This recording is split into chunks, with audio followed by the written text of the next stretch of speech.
فيلمنا النهاردة جديد جدًا، ولسه نازل في السينمات يوم 25/4. لو بتفكر تدخل الفيلم، شوف الملخص دلوقتي هنا وقرر بنفسك. قبل ما نبدأ الفيلم، صلّي على النبي في الكومنتات ويالّا بينا. الفيلم بيبدأ مع ساشا وجوزها تومي وهما بيتسلقوا جبل جليدي عالي جدًا، وبنلاقيهم إنهم في نُص الجبل تقريبًا، وبيكونوا مستمتعين جدًا بالمغامرة دي، وبنلاقي إن ساشا ابتدت تتعب جدًا ومش قادرة إنها تكمل تسلق. فبيقترح عليها تومي إنهم يخيموا في المكان ده لحد الصبح ويكملوا مغامرتهم. وفعلا بيخيموا في المكان ده من الجبل، وبيبدأ تومي يقول لها إنه بيفكر إنه يبطل تسلق جبال ويطلع معاها مغامرات تاني، وخصوصا إنه كبر وصحته ما بقتش مستحملة تنطيط خالص. ولكن ساشا بتقول له جمد قلبك كده ما تبقاش خرق. وأثناء كلامها بتحصل عاصفة ثلجية شديدة جدا، فبيقرروا إنهم ينزلوا من المكان اللي هم فيه لمكان آمن شوية. وفعلا ابتدوا ينزلوا، وساشا علقت الخطاف بتاعها للمكان الجديد. وأثناء نزولهم تومي جوزها بتقع عليه كرة ثلجية وبيقع من فوق الجبل وبينتهي حياته فورا. فبتتصدم ساشا ومش بتكون عارفة هتتصرف ازاي، وبنلاقيها إن واقفة لوحدها بتقاوم العاصفة والبرد وهي منهارة. وبعد 5 شهور من الحادثة دي بنلاقي ساشا في عربيتها وفي اتجاهها لمغامرة تخييم جديدة في استراليا. وبتعدي ساشا على اسم شرطة علشان خاطر تاخد تصريح دخول للغابات اللي هتخيم فيها. وفعلا بتاخد التصريح الدخول، وبتلاقي الضابط هناك وبيقول لها إن الغابات دي خطيرة جدا وإنها ما ينفعش تكون هناك لوحدها. وبيقول لها كمان إن كل اللي أخدوا تصريح من هنا ما رجعوش لحد دلوقتي. ولكن ساشا مش بتهتم بكلامه، وبتاخد التصريح وبتتحرك من الاسم فورا. وبتروح ساشا الماركت علشان تروّق على حالها وتجيب طلبات الرحلة، وفعلًا بتاخد اللي هي محتاجاه وبتكمّل رحلتها. وبتوصل ساشا للغابة وبيكون الليل دخل عليها، فبتبتدي ساشا إنها تخيّم علشان ترتاح من الطريق. وبتلاقي عربية فيها 3 شباب وصلوا وابتدوا إنهم يضايقوها، فبتدخل ساشا عربيتها وبتقفل على نفسها لحد ما الشباب دول بيزهقوا وبيمشوا. وتاني يوم الصبح ساشا أخدت القارب بتاعها وابتدت إنها تنزل البحيرة، وبعدها طلعت فوق الجبل ونطت في مكان أعمق في البحيرة. وبنلاقيها إنها مبسوطة جدا في مغامرتها. وأثناء ما بتكون في البحيرة بيلفت انتباهها مكان كده عليه صور أشخاص كتير جدا، فبتقرر إنها تخيم في المكان ده علشان تكتشف مين دول وإيه اللي جاب صورهم هنا. وفعلا عملت الخيمة بتاعتها ودخلت جواها علشان تنام. ولكن وهي نايمة ابتدت تسمع صوت بره الخيمة، ولمّا بتخرج من الخيمة مش بيكون في حد موجود، وبتحاول تدوّر على مصدر الصوت اللي سمعته. ولكن وهي بتدوّر بتكتشف إن الشنطة والملابس بتاعتها اختفت. ولمّا بترجع الخيمة بتاعتها بتلاقي إن في تعبان في الخيمة، فبتقرر فورًا إنها تمشي من المكان ده وتروح تخيم في مكان تاني يكون أمان أكتر.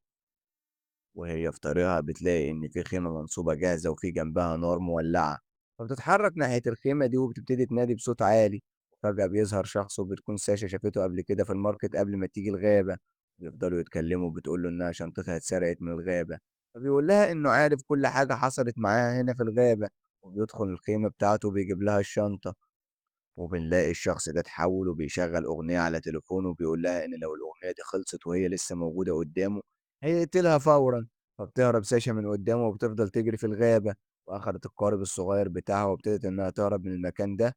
وكان باين عليها إنها متوترة جدا، وبيتقلب القارب بيها وبتفضل تعوم لحد ما بتوصل على الشط. وبنلاقي إن الناحية التانية بين وهو بيدور عليها علشان يقتلها. وبنلاقي ساشا بتجري في الغابة علشان تهرب منه. وفجأة بتسمع ساشا صوت لناس فوق التل، وبيظهر لنا إنه كمين عامله بين علشان خاطر يقتل ساشا. وبيفضل بين يطلق السهام على ساشا كأنه بيصطاد فريسة، وفعلا في سهم بيجي في رجلها وساشا بتقع في النهر فورا. وبتفضل ساشا تعوم لحد ما بتوصل على الحافة التانية من النهر، وبتخرج من النهر وبتدخل جوه كهف علشان تستخبى فيه من بين. وابتدت إنها تتسلق الكهف لحد ما وصلت للقمة. طلع المنظار بتاعها علشان تشوف بين، وبتلاقي بين قدامها في المنظار، وبيطلع يجري اتجاه ساشا. وبسرعة ساشا بتدخل تاني جوه الكهف علشان تستخبى فيه.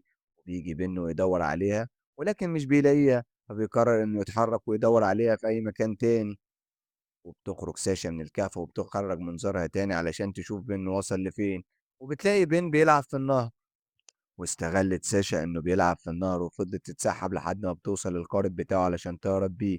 ولكن بتلاقي بين عامل لها فخ ورجلها بتتكلبش في سلسلة.